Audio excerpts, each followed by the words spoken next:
사진으로 보는 근대사 시간입니다. 러시아 10월 혁명을 다루었는데요. 10월 달이 일어나서 10월 혁명이라고 했다가 나중에는 이게 고유명사로 이렇게 굳어지게 됐습니다. 예, 또 이 10월 혁명이라는 말 대신에 볼셰비키 혁명이라고도 하고요. 사진은 레닌이 역사의 전면에 등장하는 그 순간을 나타낸 사진인데요. 스위스에서 망명 생활을 하던 레닌이 1917년 4월에 샹트페테르부르크의 핀란드역에 도착하는 모습입니다. 레닌이 러시아 사회민주노동당의 정신적인 지도자였는데 그가 오자마자 10월 혁명을 향해서 이렇게 급물살을 타게 됩니다. 마르크스의 이론에 의하면 자본주의가 충분히 성숙되어야만 부르주아, 자본가 계급이죠. 네. 부르주아에 대항하여 노동자들이 혁명을 일으켜서 사회주의를 만든다고 나와 있어요. 네. 그런데 당시 러시아는 유럽에서 자본주의가 가장 낙후된 나라였습니다. 네. 이건 역사의 아이러니인데요. 어쨌든 노동자, 농민, 군인들이 주축이 되어 임시정부를 타도하고 모든 권력은 노동자, 농민, 군인의 대표자로 구성된 소비에트에 기속된다고 선언했죠.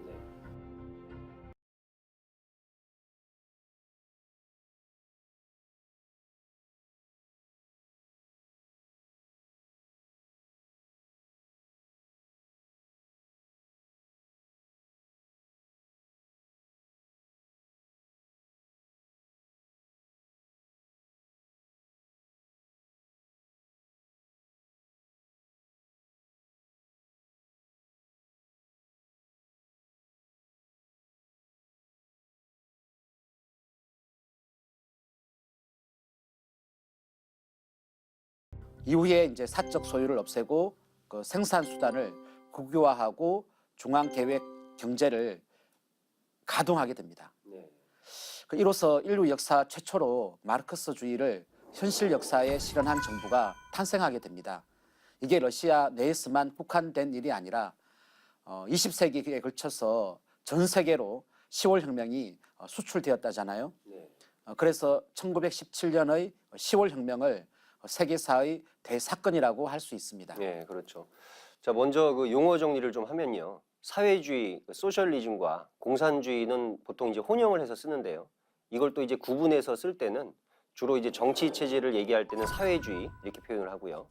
경제 체제를 말할 때는 공산주의라는 말을 씁니다. 자, 자료 화면을 보시면 사회주의의 그 붉은 물결이 러시아 주변으로 확산이 되고요. 중국을 거쳐서 동남아까지 이렇게 퍼지게 되는데요. 당시의 그 지도를 보면은 러시아와 국경을 맞대고 있는 모든 나라들이 이제 공산화가 됩니다. 자, 근데 단 하나 예외가 있어요. 우리나라는 딱 절반, 북쪽만 공산화가 되었죠. 이걸 보통 이제 학자들은 역사의 기적이라고 이렇게 표현을 합니다.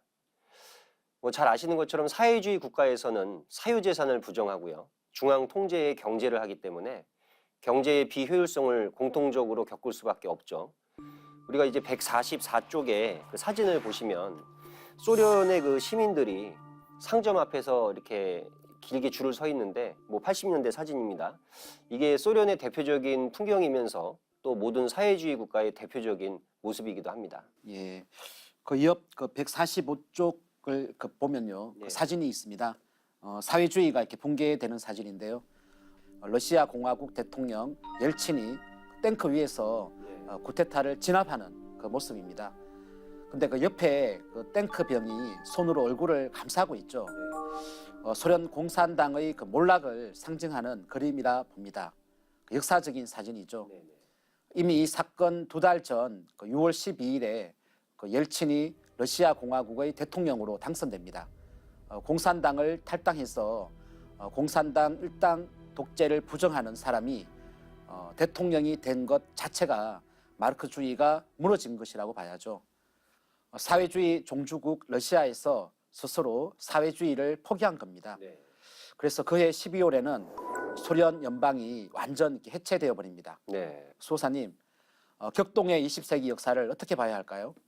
예, 뭐 상제님 진리를 통해서 말씀드려야겠습니다.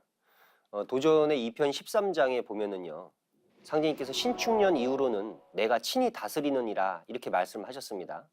그래서 1901년 이후, 그러니까 신축년이죠. 현대사는 상제님의 천지공사 내용 이념 속에서 벌어진 일이라고 우리가 해석을 하면 되겠습니다. 또 도전 4편 19장에 상제님께서 오선 위기로 천하의 시비를 끌어낸다 이런 말씀이 있습니다. 아까 그 수호사님 말씀해 주신 것처럼 오선 위기는 5신선이 바둑을 두는 형상인데요. 상제님께서 세계 정치 질서를 우리나라를 중심으로 주변의 4대 강국들이 바둑을 두는 형상으로 이렇게 돌리셨습니다.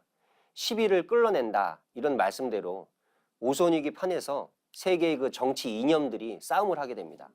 그러니까 이제 오선위기는 이념의 해원판이자 또는 이념의 실험 무대라고도 할 수가 있겠죠. 예. 마르크스주의가 74년 동안 역사 실험을 했었고 그것이 결국 실패로 끝났다.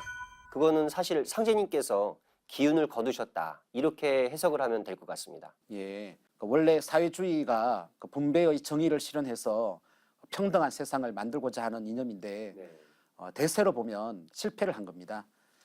그 반대편에 있는 자본주의, 자유시장 경제 체제 역시 물질 만능주의를 조장해서 빈부격차나 계층 간의 갈등, 범죄, 부조리, 비리 등을 일으키잖아요. 그래서 학자들은 그 사회주의에 이어 자본주의 붕괴를 예고하며 새로운 세상을 찾고 있다고 합니다. 예, 그 도전 9편 143장에 보시면 앞으로는 중천신에게 복록을 맡겨서 고루 나누어 주게 하리라 이런 말씀이 있습니다. 또 이제 앞세상에는 공덕에 따라서 그 사람의 복록이 정하여지나니 치우침과 사가 없느니라 또 이런 말씀을 하시죠. 그러니까 결국 정의롭고 평등한 세상이라는 것은 오늘 우리가 알아본 사회주의도 아니고 저희가 지금 살고 있는 자본주의도 아니고 개벽 그 뒤에 열리는 후천 세상에서 비로소 건설된다고 보는 것이 맞는 것 같습니다. 맞습니다. 우리가 그런 세상이 열리는 결정적인 전기점, 개벽을 향해 우리가 성큼성큼 다가서고 있습니다. 네.